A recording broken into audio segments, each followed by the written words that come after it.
We'll start off by taking a look at the cab. This is where the captain and the engineer ride in the fire apparatus.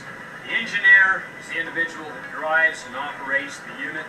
The captain, of course, is in charge of the crew. On this particular piece of equipment, we have 4 men, a captain, an engineer, and 2 firefighters. Now, the firefighters ride back up in this area. This is known as a jump seat. As you can see, they ride facing to the rear.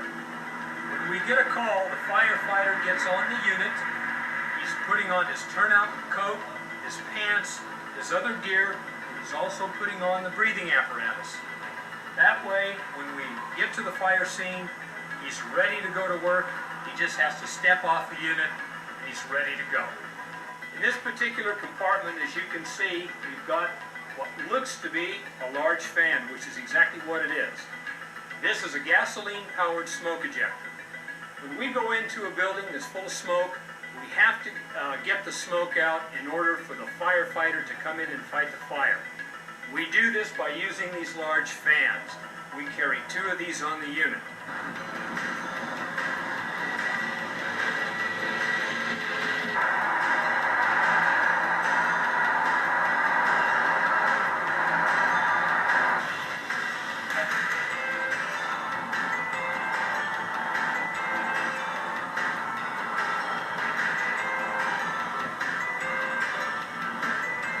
This is the compartment that contains the levers that operate our outriggers and that we can raise and lower the ladder.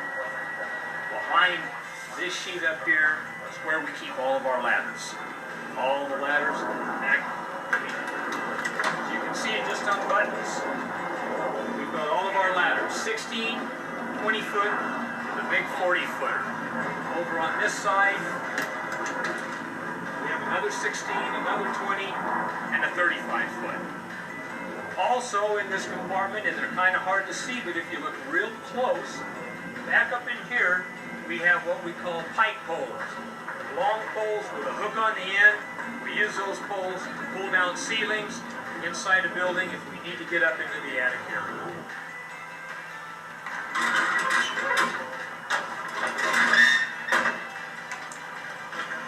Okay, I'm now up in the basket of the unit. As we told you previously, this will go 100 feet in the air. You see this big red thing here? That's a nozzle. There's basically no difference between this nozzle and the nozzle you have at home on your garden hose. The only difference is this nozzle just a little bit bigger. Works on the same principle. We can flow at maximum gallonage, 1,000 gallons a minute, through this nozzle. And all you have to do to operate it is just to turn it like this, and you get a wide pattern, or you can get a very sharp, definite pattern.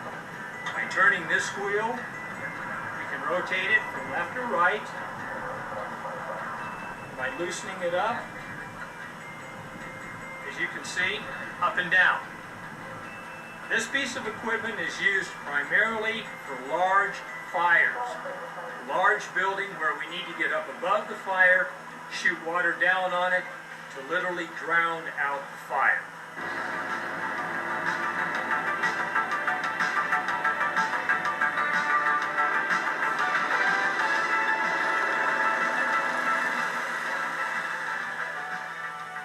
Another important piece of equipment used to fight fires is the helicopter. It helps with rescues, in moving equipment, and it can also carry small amounts of water.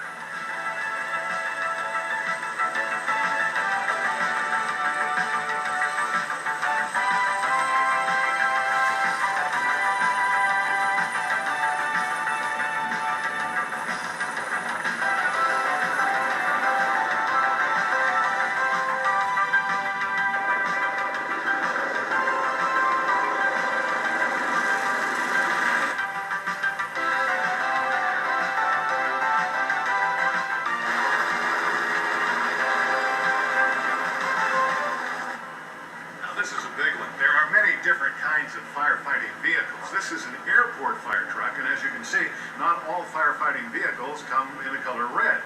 This is one of the biggest firefighting trucks. It's yellow, It costs almost $500,000, and it's for fighting some very special kinds of fires. Hi, I'm Mike Strauss. I'm with Ontario Airport Fire Department, and today you're looking at one of the biggest trucks in the fire service today. This particular vehicle is specifically designed to fight airport firefighting. What that means is if there's a plane crash, we'll go ahead and take this truck out, and we'll squirt water on it. It's specifically designed to fight airport fires. And what we have here on the front are what we call two turrets. And what they do is they just squirt water out of them from here and here. The top one there squirts water out at a rate of about 1,200 gallons a minute, and that's about 15 to 20 bathtubs full of water a minute. And the bottom one squirts out at a little bit lower rate of about 500 gallons a minute. And what also comes out of the water is what we call foam. Like if you take like a bubble bath, you have like foam sitting on top of the water, and that's what comes out of this as well. Okay, now we're inside the cab. And we wear these headphones so we can communicate with the tower, which tells us if there's a plane coming our way or not, and to communicate with other firefighters and other fire trucks. And inside the cab, we control most of our firefighting by what we call joysticks, and they're just like a basic video game at your video stores or whatever. And you can control most of your firefighting, the turrets that I showed you earlier, by moving the joystick back and forth, and it'll squirt water whichever way you turn it. And everything in here is basically just like driving a regular car. You've got your gas pedal, and you've got your brake pedal, and then you've got your gear shift, steering wheel, and horn. Different types of firefighters use different types of protective equipment. As you can see, I've got a yellow coat on, and you guys here at the airport wear silver coats. Right, they're basically designed for the same thing, to protect you when you go into a fire. The reason why they're aluminized is to reflect the heat a little bit more than the standard Nomex firefighting, and they're a little bit heavier. They're aluminized suits, so they're a little heavier, and they're able to retain a little more heat, reflect a little more heat, because at a fire, when it burns close to 2,000 degrees, the fuel itself. So it enables us a little more time to be able to fight the fire real close at hand.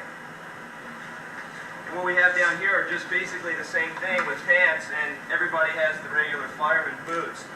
And well, here's a question for you, Dave. Do you know why firemen have red suspenders? I have no idea. So hold up, there's your pants.